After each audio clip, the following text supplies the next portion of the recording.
হাততালি দিচ্ছে।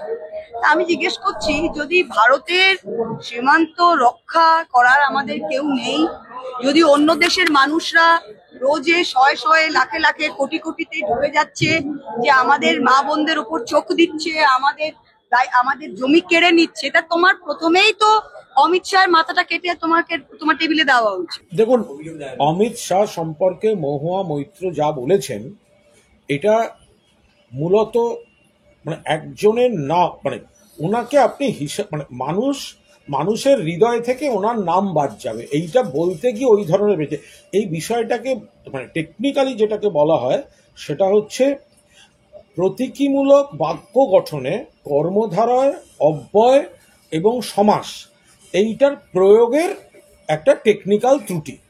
মানে এটার সঙ্গে কোথাও ফিজিক্যালি মুন্ডু কেটে আনা, মাথা কেটে আনার কোনো সম্পর্ক নেই। এটা প্রতীকী ব্যবহারে দেখবেন, head of the state, head of the state, তোমার হেড মানে ওটা প্রতীকী, মানে প্রধান, মাথা না। মানে উনি যেটা বলেছেন এটা ব্যাকরণগত ত্রুটি।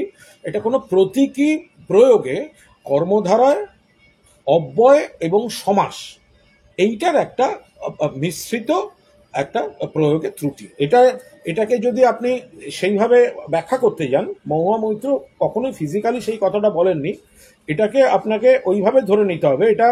এটা গ্রামাটিক্যাল একটা complexity to the use of sophisticated and elaborate grammatical structures in language indicating a deeper command of syntactic resources and patterns।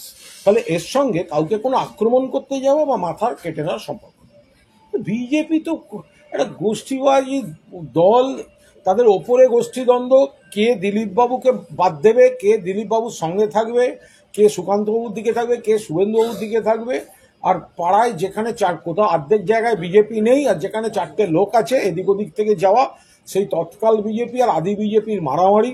যেখানে দু একটা পঞ্চায়েতে আছে সেখানে তাদের গোষ্ঠীদ্বন্দ্ব, ক্ষমতার লড়াই, সে আর বলবেন।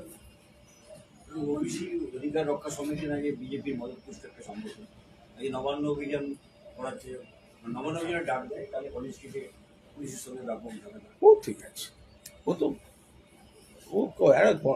গণতান্ত্রিক রাজ্য, কার কোন ইচ্ছা হয়েছে একটু ছবি তোলা গেছে। জীবন কৃষ্ণ সাহা, তার বাবা মা এরা বলছে যে কোন রকম জীবন কৃষ্ণের ব্যবসার টাকা এটা না। হ্যাঁ, এটা জীবন কৃষ্ণ নিয়ে আমরা কোনো কথাই বলছি না, এটার সঙ্গে দলের কোনো বিষয়ই না। এবং জীবন কৃষ্ণ এটা আইনের পথে চলবে। মানে জীবন কৃষ্ণবাবু বা তার আইনজীবীরা উত্তর দেবেন। আমি জীবন কৃষ্ণবাবুর মুখপাত্র নই এবং এ নিয়ে দলের কোনো বক্তব্য নেই। আইনের পথে চলবে। আমাদের শুধু ইডি জেগে ওঠার টাইমিংটা নিয়ে বক্তব্য। আর যদি খারাপই ছিল, তুমি আগে করলে, তোমার ভোটের মুখে এসে করতে হয়। এটা অনলি টু ম্যালাইন, এটা একটা পলিটিক্যাল মেসেজ দেওয়ার জন্য। প্রধানমন্ত্রী ঘুরে যাওয়ার পর আমরা এই পার্টটা নিয়ে বলছি। জীবন কৃষ্ণবাবুর ব্যাপারটা কি, এই নিয়ে আমি একটি শব্দও বলব। ও তো বলেছে, হলফনামা দিতে বলেছে। যেটা হচ্ছে এটা কি দেশে বাংলায় কথা বলা মানেই বাংলাদেশি, এইভাবে হ্যারাসমেন্ট। তো সুপ্রিম কোর্ট কেন্দ্রীয় সরকারকে বলেছে 7 দিনের মধ্যে হলফনামা দিতে হবে। এই কথাটাই তো মমতা বন্দ্যোপাধ্যায় বারবার বলে আসছেন, অভিষেক বন্দ্যোপাধ্যায় বারবার বলে আসছেন।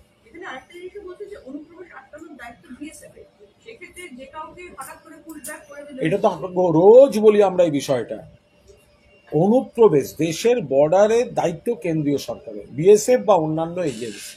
এবং তারা যদি না ঠেকায়, কেউ কোথা দিয়ে ঢোকে, সেটা পশ্চিমবঙ্গ সীমান্ত হতে পারে, ত্রিপুরা সীমান্ত হতে পারে, যে সীমান্ত দিয়ে হতে পারে, তো তারপরে আবার বিজেপি চেঁচাবে অনুপ্রবেশ বলে। এটা হয় নাকি কখন?